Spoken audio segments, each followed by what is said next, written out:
you're gonna want to know how to take these out. So we're gonna delete these from here. We're not gonna delete the actual apps. We're just gonna take them out from the dock, because your dock might get too much stuff in there that you're not gonna use. Because anything that you have down here, it's just for your quick access. Because at the end of the day, to access any of these, you can just go into Finder, and under Finder, you can just go into Applications, which is your third option, and you're gonna see all your apps. So even apps that are not in there. So again, any programs that you don't see on your dock down here below would be under your Applications folder. So I'm just gonna zoom in a little bit. And for example, contacts, I don't need quick access to this. All you have to do in order to get this out of here is drag it out. So click on it and drag it out into your desktop. It's gonna say remove. Let go of it and it's gone. Did you just delete that app? No, it's just out of here. So it's not in your way. Same thing I'm gonna do with calendar. I'm gonna do the same thing with Freeform, for example. Apple TV, I don't need quick access to that. I don't need quick access to this. I don't need quick access to this. Don't need quick access to this. There's a lot of stuff that I don't need quick access to, and it's gonna make everything look so much cleaner and so much better. Same thing with maps. I don't need quick access to that. Everything else I kind of do need quick access to, because I do check them out a lot. FaceTime, I don't need quick access, barely use that. And there you go. If you would like to add anything in here, on the other hand, all you have to do, for example, is go into Finder. Once we're in Finder, just tap on your third option. It's going to say Applications, and I can drag any application into there to have quick access to it. So for example, if I want quick access to my time machine, I can just drag that over down here, just place it anywhere, and there we go. I have quick access to that. Or I can bring anything that was there before, such as FaceTime. I want to move that back in here. I can move it back just by dragging it into this space. So that's how you guys can add anything into your dock or take it away. Anyways, right now I'm going to take those away. But before I keep going, I do want to highlight that Time Machine is something that's in under system settings. And Time Machine is something that you want to set up if you have an external hard drive. So if you want to keep a backup of your Mac, make sure to set up Time Machine. It's really good. It's pre-built into every single Mac, and it helps you transfer stuff from one Mac to another if you want to upgrade later on. Plus, it's a great backup. I do have a separate video that shows you everything about Time Machine and how to set that up, so make sure to check that out. Now, something else that you're going to want to know is how to create folders and so on. So technically, in order to keep everything clean, you want to open up Safari and create folders in there. So whether that's in your documents or downloads or anywhere else, all you guys have to do is right click and you can create a folder. And there you go. You can title it anything you want. Click anywhere out, just press enter, whichever. I can create another folder. I can just leave it as is, just by pressing enter. Just gonna leave it. Just click out of it, and there you go. To rename a folder at any point in time, all I have to do is just click on it, press return key right here on your keyboard, and then just use your arrows. You can go back and forth on it, and then just change the name to whatever you like. So I'm gonna delete this. Just pressing delete on my keyboard, and I can just put tech and design, for example, YouTube channel. Click out of it, and there you go. Just change the name. To delete anything, so if you want to delete any folders or any documents, movies, pictures, anything really from your Mac, all you have to do is just click on it. Then you're gonna press Command Delete. That's on your keyboard, and it's been deleted. After you delete it, it does go down to your trash bin down here below. Just right click on your trash bin and empty it out. That's the quickest way to fully delete it. You're gonna see this, and then from here, just press on empty trash. So you're done. Now let's say you're having problems deleting anything. Well, just make sure you're admin user, which you are most likely. And in this case, we're gonna right click here. We're gonna go into get info, and then under get info, you're gonna see down here below, it's gonna say sharing and permission. Just open that up. You're gonna see if you have permission to read and write. Just make sure you have permission to read and write. You can unlock this obviously with using your password, but for most of you, you're good to go. You can change all of this to read and write, because if you couldn't delete it, most likely it was just on read only. So maybe that was getting your way. You can just put read and write, close this up, and then you can just delete it. In order to delete this, another way would be to right click on it. If you right click on it, you can just select your second option where it says move to trash, and there you go.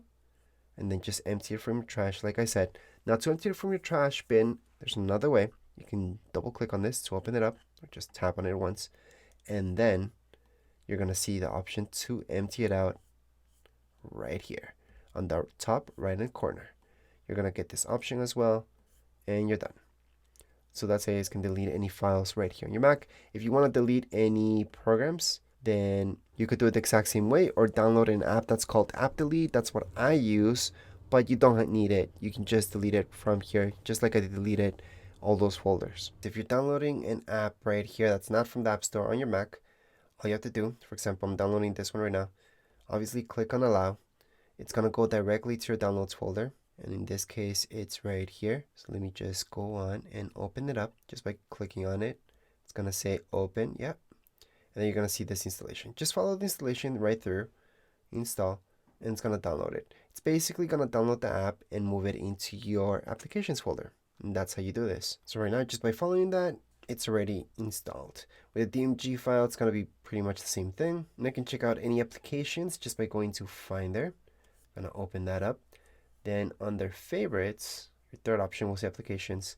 Right here, you're going to see your apps, which includes the one that I just installed right now. So at this point, you have all your basics for your Mac, but you want to highlight one more thing. If you click on the top where it says your time or date, you're going to see all of this. So you're going to get any notifications. You're also going to get a lot of information that you may want, may not want. These are your widgets. And I'm not going to show you too much into this. There's other videos that go really deep into widgets, but I just want to highlight that you can edit these. You can have less or more, but from what I've seen, not that many people even use these widgets.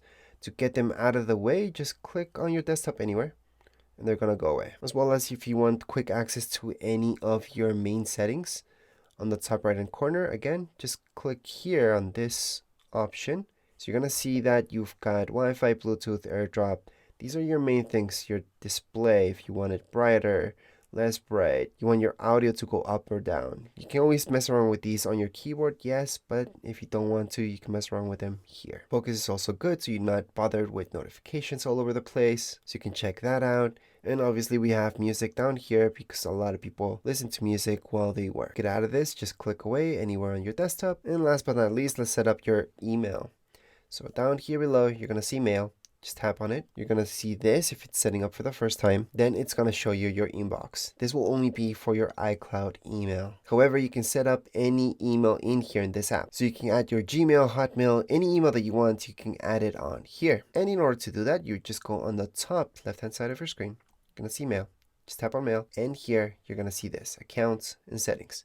What you want to do is going to add account, which is your third option. Well, technically fourth option down here below. You're just going to add your account, and from there you're going to see all these options. So like I mentioned before, it depends what type of email you've got. If your email doesn't match any of these, just go into other mail account. But just to show you an example, I'm going to add in a Gmail account. So that means it's a Google account. Press continue, and then from here just type in your email. It's going to ask you for your password. And then just go next, next, next, and you've added everything onto it. So like I said, you would just press next. And yes, if you got any security in your Gmail, most likely you got a notification on your phone or your tablet. You just have to open up that YouTube app and you would just verify there if you're doing this with Google.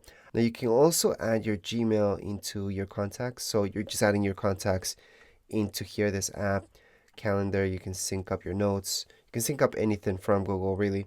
And I suggest just clicking on everything. You don't have to. This is just for mail. But anyways, let's just tap on done. And at this point on your left hand side, you should see after just a little bit, just wait for it. It's going to load up everything for you. And everything does keep loading for me right now. It's refreshing. I'm going to see Google.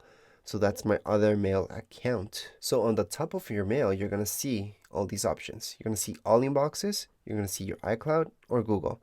So you can tap on each one of them or just tap on all inboxes. You're going to get everything all in one so you can view all of them. And you can keep adding more and more emails that you have from other servers such as Hotmail, for example, into this one app. So that's it for your mail account. I'm just going to close this up for now. And like I mentioned before, you can download apps, programs from Safari. So because not all of them are in the App Store, but if you do want to download something from the App Store, this is how you do it. So just open up your App Store. And from here, we're just going to continue on. And I'm going to give you an example. So you can enable notifications or not with the App Store. What I would do is just not, I just get way too many notifications. And then from here, you're just going to search for the app that you want. So we're just going to search for Final Cut Pro, for example. And let's say I didn't buy Final Cut Pro yet. Then what I would see on that specific app would be a price. Obviously, it's not $2.99. This is just another app, but this is just to give you an example. Right now, since I bought this before, I'm going to see this. So all I have to do is just download it. And there we go. I'm downloading the very first app into this Mac. Now, if I want to download any other apps, such as, let's say, compressor, I can just search up for it. Again, something I bought before.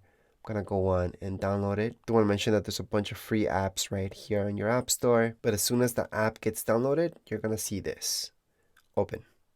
You can also find any apps that you may have downloaded in Finder. Once you open up Finder, you're gonna see applications. Click on that, and then you're gonna see the apps here. So I can see Final Cut Pro is still downloading.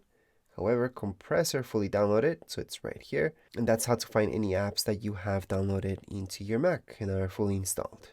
As soon as they download, they pretty much install by themselves. That's if you're downloading them from the App Store. However, if you're downloading them from Safari for a specific website, then that's a little bit different because it's going to give you a DMG file.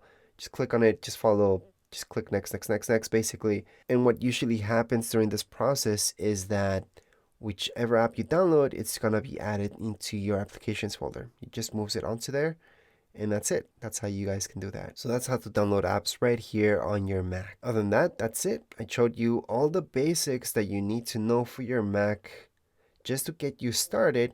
If you want more specifics, I do have a ton of more videos with tutorials, but that would be it for this one. Go on and have fun with your Mac. If you have any questions, comments, you guys can write down here in the comments area. Don't forget to subscribe and like. Thank you.